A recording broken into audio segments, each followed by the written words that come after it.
Can you believe 10 years since Money in the Bank 2011 with CM Punk? Since the summer of Punk. 10 years. It's been 7 years since he's been in a wrestling ring. He left. He walked away. He was done in 2014. That's the last time I put on the shirt, and I'm surprised. It still fits somewhat. It's a little snug. So after 7 years of saying he's never coming back, he's done. There have been rumors that CM Punk was going to AEW. I mean, about a year ago or so, he showed up in the WWE backstage. Blew everyone's mind. But didn't go anywhere. Because that was Fox, not WWE. It was Fox that brought him in, not WWE. And so, Vince McMahon had to say it wasn't going to go anywhere. Because you see, CM Punk and Vince McMahon, they don't get along. So CM Punk, he was done with the ring. He went on to get his ass kicked in UFC. That was a bad decision. We all make bad decisions. Move on. Then a rumor started to spin around that Daniel Bryan was going to AEW. And then CM Punk is going to AEW. And then it was announced that AEW's second show, which is called The First Something, which makes no sense because it's the second. Because I was confused. I thought it was the first episode of Rampage that was going to be... No, it's the first dance, but it's the second episode of... I didn't make any sense. But it's Chicago. As you know, I was not home to watch it live. However, I was smart enough at my folks' house, to DVR it. And so the circumstances of me watching it were somewhat good, somewhat not. On one hand, I got to witness this with my son, who was sitting there and was born 10 years ago, when the Summer of Punk happened. So that's a banner year for me, the Summer of Punk. My son was born, I became a daddy. So it was, kind of. And after 7 long years, so let's set the scene, okay? AEW Rampage starts, you get the music theme song thingy. You get announcements of matches that are going to happen. The announcer's booth. The Chris Jericho, it gets announced that Chris Jericho is not going to be at the announce desk, so JR is there, all kind of thing, and you hear the fans going, CM Punk, CM Punk, CM Punk, CM Punk. They are going nuts. They will not shut up. And wouldn't you know it, you hear, look in my eyes. What do you see?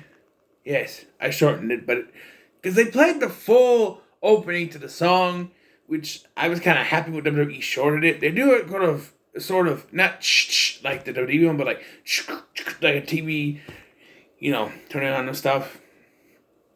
And then they play the full intro to the song, which I always thought it was better. The WWE edit was better. It goes, look in my, but he comes out, takes a minute, we're going nuts.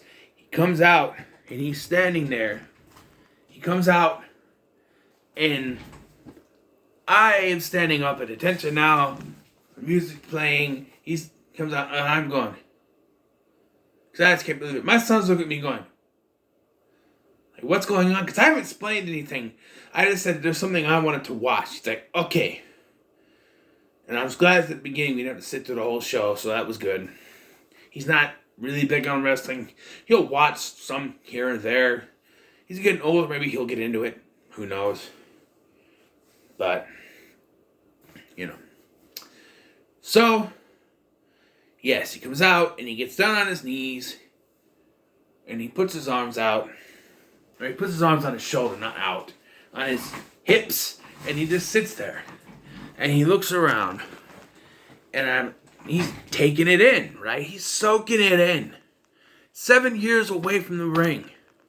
So he's going around and he's high-fiving people. He's jumping in the crowds, which, with COVID going around, it's not a smart thing, but, just do it. He comes out.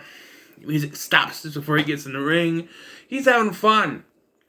He's enjoying this. The announcers are very scarce during this. They say things every once in a while, but nothing. Damn it, drop the thing. Get it when I'm done. So, yes. CM Punk gets in the ring, and he starts to talk. And right away, he blasts WWE. He says, when you can't work for some place for so long, when it keeps making you sick. Ouch. Something to that effect. Yes, that's a blast to WWE.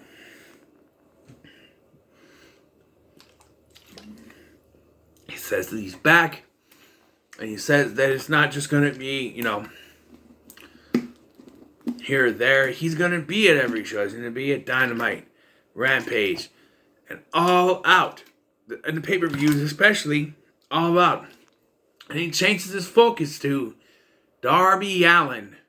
People start going, Darby, Darby, Darby. They cut to a camera focused in the rafters where Sting and Darby are sitting. And yes, if you know, there was a hint made. Darby said that Chicago was a place where you prove yourself, even if you think you're the best in the world. CM Punk, if you don't know, Darby, All Out is in Chicago, September 5th. So, CM Punk says that you do dangerous things. And what's dangerous than wrestling CM Punk? Wrestling CM Punk in Chicago. So basically, he challenged Darby Allin to a match, All Out. So we're going to see CM Punk versus Darby Allin, which I'm glad it's not Cody, because people come in and I have to face Cody right away, it seems. Just like it did with Malachi Black, It seems like everybody comes in there almost, and you gotta face Cody. Except for Christian didn't have to do that.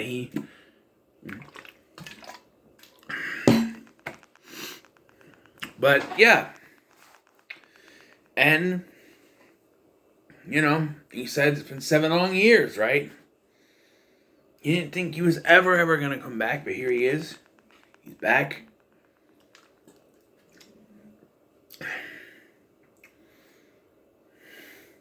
By the way, he's saying this stuff while sitting cross-legged in the ring, and I called it. He's like, I got a few things to get off my chest. And I'm like, oh, so cross your legs and sit down. Sit down with your legs crossed. He did it. My son goes, how you know that? I'm like, that's how he does it. I explained to him. I said, you don't understand. This is my favorite wrestler. Ever. Well, Ric Flair and Stinger in that category, but he's my favorite wrestler. He's been gone for 7 years. This is a big deal to me. And like I said, the circumstances of that night, one, we were in a basement.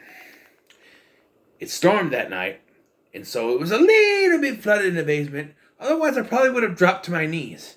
But I didn't because I didn't want to get my knees wet. So, I just stood there with my feet a little bit wet. And CM Punk, when he was done, he said, everyone here gets a free ice cream bar on me. And they showed him, the comp days were eating them. They got the ice cream bars. There's the ice cream sandwiches, or maybe they're ice cream bars with chocolate and the vanilla on the inside. I don't know, but it looks like ice cream sandwiches. Just give them fucking ice cream bars. Sandwiches are not bars. Okay? But it looked like ice cream sandwiches to me, and I'm just like, just ice cream bars. They screwed it up twice. We screwed it up by just giving us ice cream sandwiches, which is not ice cream bars. And then AEW's doing this. But you know, he finally got ice cream bars. So, there it is. Let's get in there. But yeah, I got the goose pimples, the chills, they were multiplying.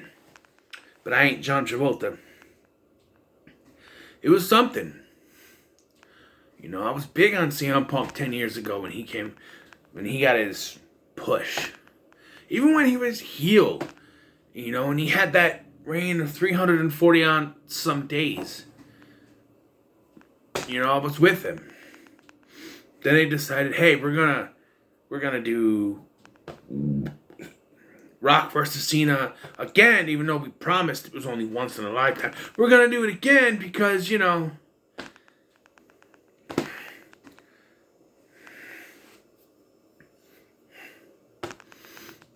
why not? And yeah, they screwed him out of the title, and then he never came back from that. He never got big again. Because let's be honest, Vince McMahon was never sold on to begin with. It was Paul Heyman that got him that push. Vince McMahon was never high on him to begin with. But he's back, and hopefully he's going to get treated better in AEW. And I can't wait to see what he does next. The man's in his 40s, for God's sake. But we've seen people... Sting just had a match, and he's like 64 years old. The freaking... the Rock and Roll Express, they're still going. They're like 175 years old apiece. You know? They keep going. You know? Do what you want. And I can't wait to see if Daniel Bryan shows up or Bryan Danielson, whatever. Who knows? But, yeah. WWE's gonna wish, you know, they didn't keep releasing people because they're gonna pay for it. Budget cuts or not. You know, my opinion on that is bullshit, alright? Yes, there's been a lot of things with the pandemic over the last year, but you don't see Impact or AEW releasing people because of budget cuts. No, bullshit. You have superstars you don't know what to do with. You don't want to pay them if you're not going to do anything with them, so you let them go. It's not budget cuts. You just don't want to pay them. Alright? There's no way in hell Vince McMahon is short on money. He's a multi-billionaire. He's not short on money at all. He's just cheap and doesn't want to pay these people if they're not going to be on TV. So he says, fuck it, and he releases them. People like Daniel Bryan, Braun Strowman, Bray Wyatt. Cheap-ass motherfucker. Tell you that much. And, my opinion, I said this before, this is a little bit going off the beaten path, but I do that a lot anyway, about WWE 2K22 coming out in March. Who knows how many other people could be released between now and then. I think that's a bad decision to wait that long to do it, but, you know. In the meanwhile, CM Punk going to AEW is probably going to revitalize my interest in wrestling. I don't watch the WWE shows at pay-per-views, and even those are starting to get a little stale. Booking decisions aren't the best, but they're keeping me afloat. The AEW has caught my interest, and now with CM Punk back and CM Punk in the AEW, I'm definitely going to be an AEW mark.